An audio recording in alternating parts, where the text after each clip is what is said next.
Okay, good morning, students. Okay, this is welcome back for our second quarter. This is the start of our second quarter, and we're on week two. And please pull up your learning guides from your K-Hub. Okay, sige. I'll post my presentation now in our in this video. Now, the first topic that we have for second quarter. No, balikan nga natin yung first quarter natin, ano yung pinag-usapan natin? So number one, you have the different characteristic of 20th century music. No, sabi natin we have three characteristic ano.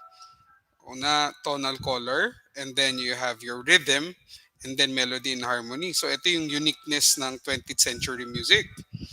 And you have these different periods also of or these genres in 20th century music.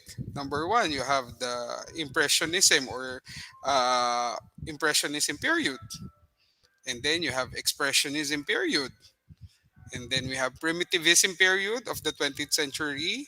And then what else? No? Then you have the composition of Schoenberg. Okay? This is so yan yung mga different periods na pinag-aralan natin during the first quarter in your 20th century music.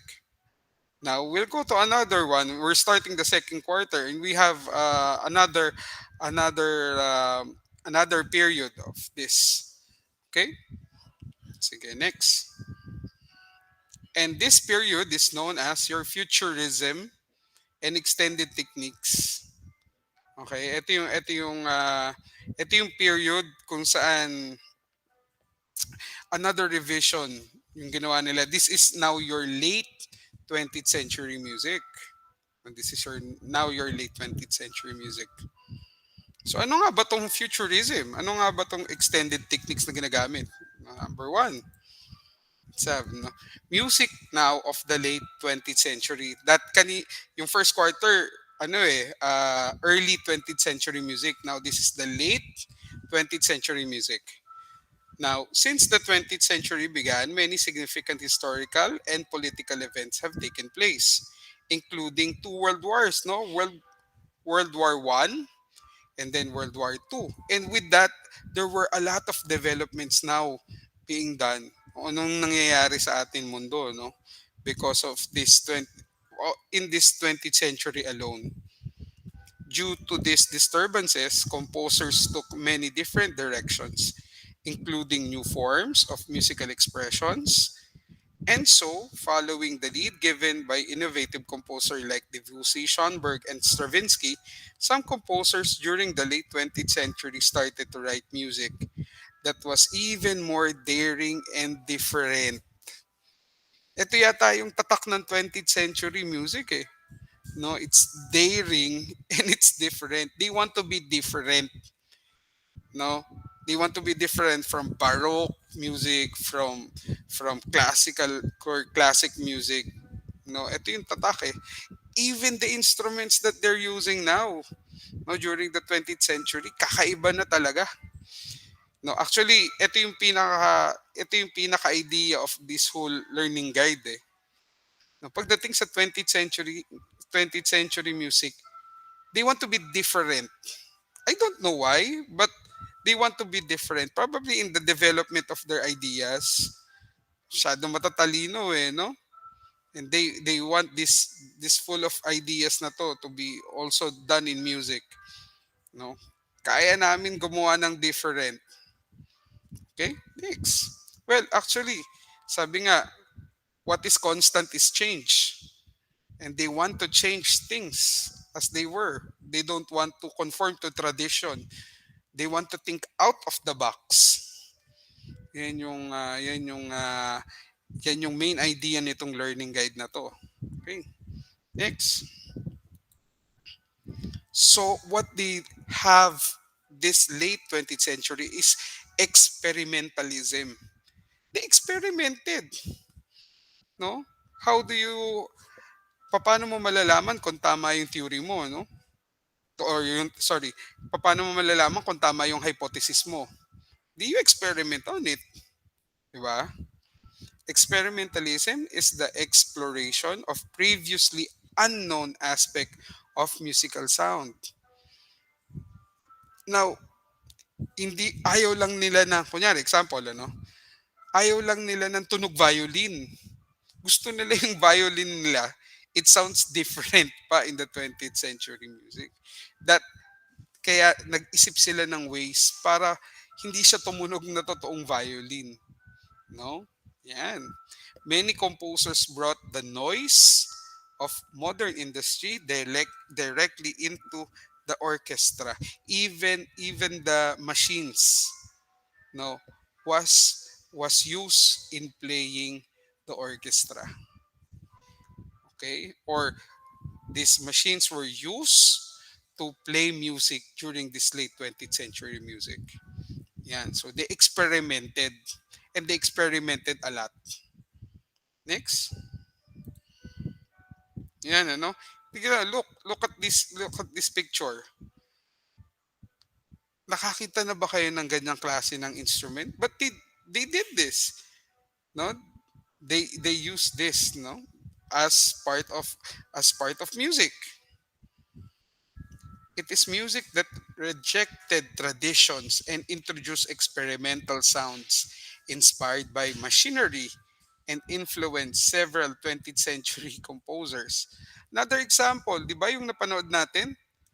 Isipin mo yung typewriter ginamit sa symphony orchestra at ginawang soloista pa.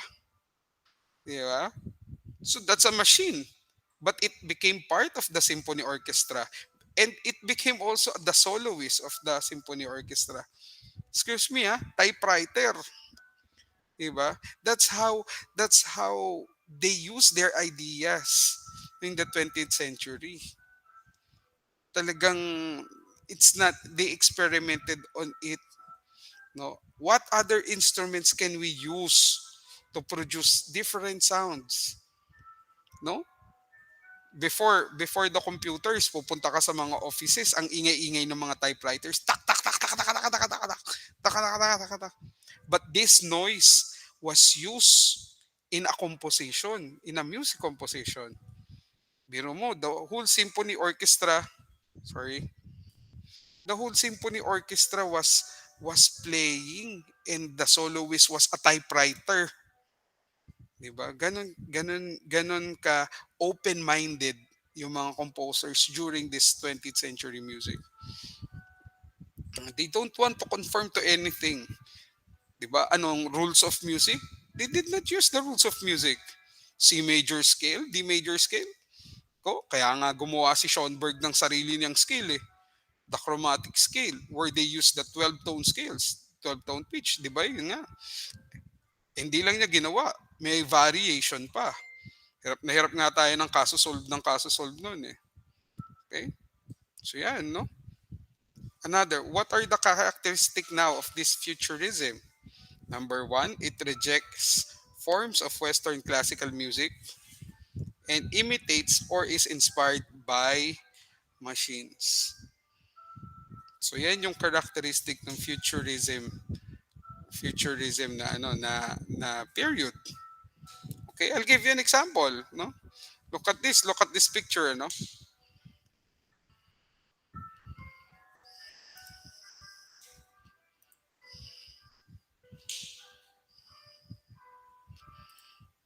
This is Futurist in Tonarumori by Rusolio.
Okay.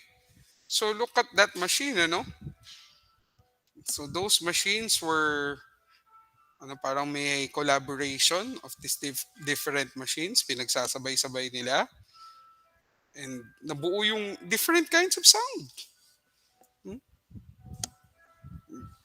This is what you call as futurism in music. Next.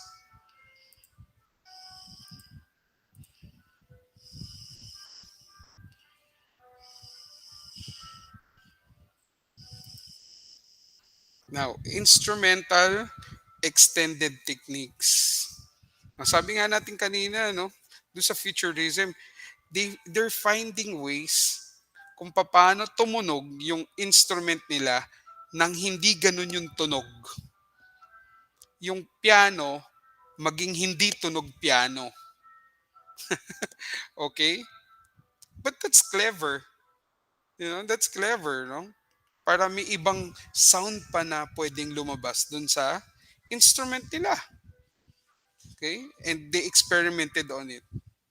So, instrumental extended techniques in this world of noise, traditional instruments like the piano and the violins are being played in unfamiliar ways. Okay? The art of instrumental noises was achieved by the so called instrumental extended techniques. It's just not the normal way on how you play the piano or the violin or any kind of instrument. Okay, this is another technique.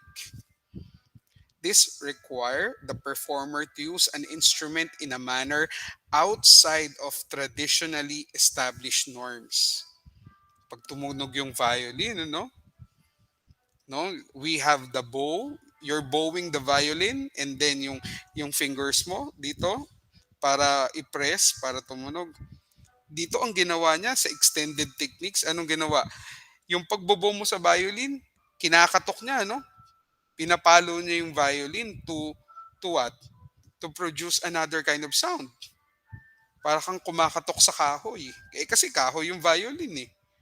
Okay, so it's not only bowing the violin but also, no, tapping the violin produces another sound. And that is how you use the violin in unfamiliar ways. Okay? Next, the piano was leading this trend, but let's first take a look at the string instruments. Look, ito yung on the picture, no, ayan yung bridge ng violin. Yan yung bridge ng violin. Anong ginawa? Nilagyan ng pang-mute. Para yung hindi rich yung tunog, parang ang malalabas, parang ipit na ipit yung tunog ng violin. Okay? It is not an extended technique when musicians pluck the string of a violin. That's a normal technique. That's pizzicanto. Pizzicanto, no? When you pluck the string of a violin, that's one technique. Tapping the body of the violin is what you call as extended technique. Okay? Because hindi mo talaga ginagawa, normally hindi mo ginagawa na paluin yung violin mo. No, baka mabasag yung violin because it's very fragile. The wood of the violin is very fragile. No? But because of this extended technique, they experimented on tapping the body of the violin. Okay? It is also not an extended technique playing with violin in a mute. Attaching a tin foil, the bridge is. Okay? Nilalagyan nila ng tin foil yung bridge. Ayan yung bridge. Ito kasi parang, I'm not sure kung muted ang tawag dito or ito na yung pinaka-tin foil. I need to consult first the violinist. I'm not that familiar pa with the different techniques in violin. But this is not ordinary. Itong nilalagyan mo ng ganitong instrument or added gadgets in the violin, this is not an ordinary way on how you play a violin. Okay? So yan, Another, here's an example. Ito naman kakaiba yung they produce a different sound with this example, no? Ito na yung output ng yung experimentalism na ginawa nila dito sa violins. So let's listen. Ngayon ko lang din naisip ano, when I saw this video, ito pala yun, yung ginagamit nila sa mga horror films, ganito pala nila tugtugin 'to, because it's out of norms nga, eh. Okey, sige.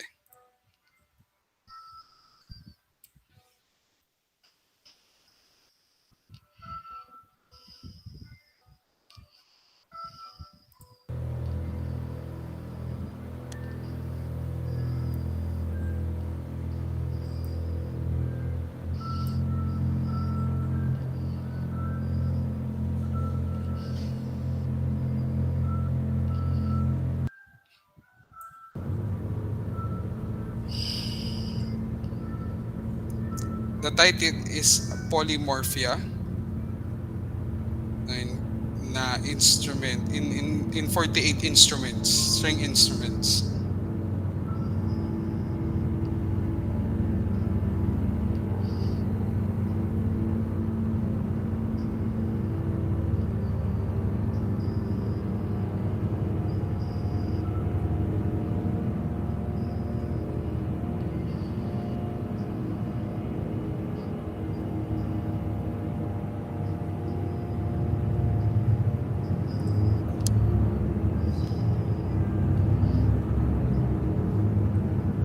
Look at how they play their basses.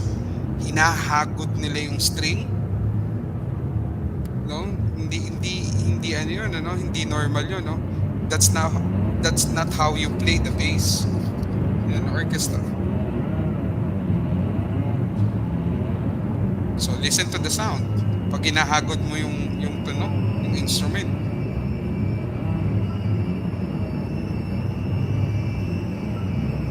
Listen to the violins now. Sobrang taas, sobrang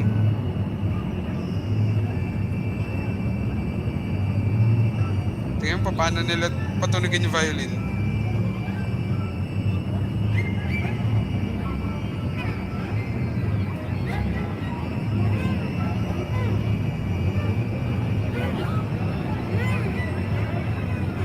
Parang may nagsasalita, ano?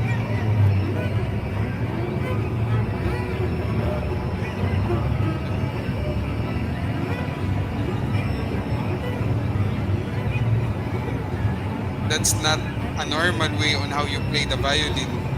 No? Ginaganon mo siya. No?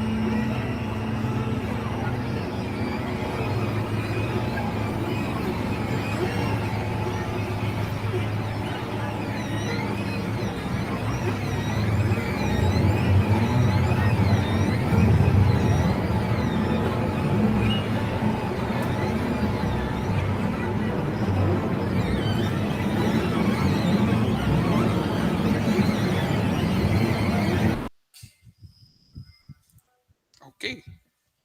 So that's an extended technique. No? Paano mo how you play the violin like that. It's not just tapping it but ganun mo yung style ng playing. Okay? Ah, and then another example is this.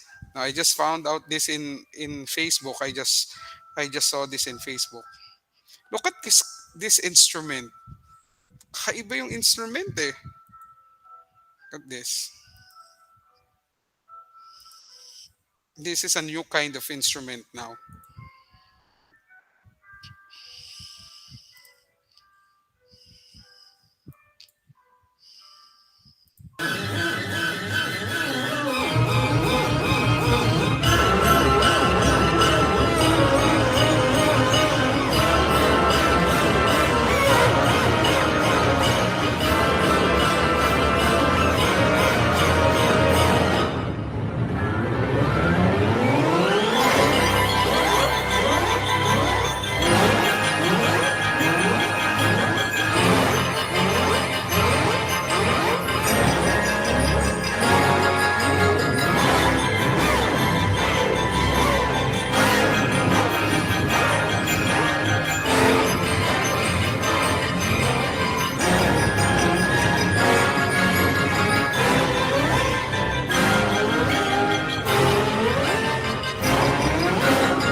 Okay, no? So parang futuristic na yung dating ng instrument na yun, ano? Okay. So that's futurism, no? And with that,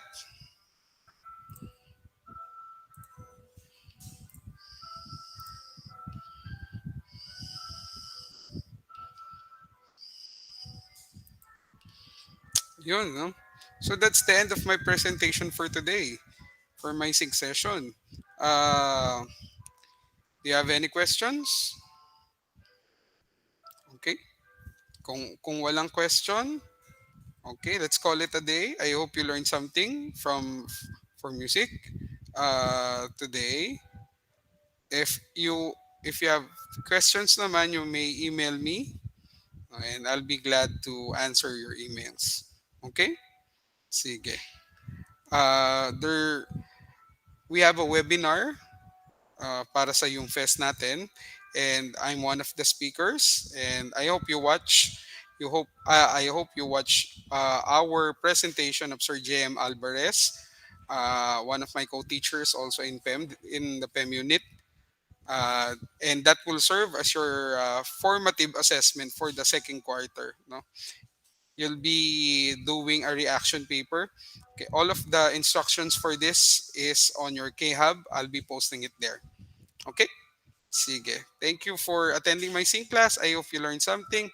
Bye-bye and have a safe week. Enjoy your week. Bye-bye, guys.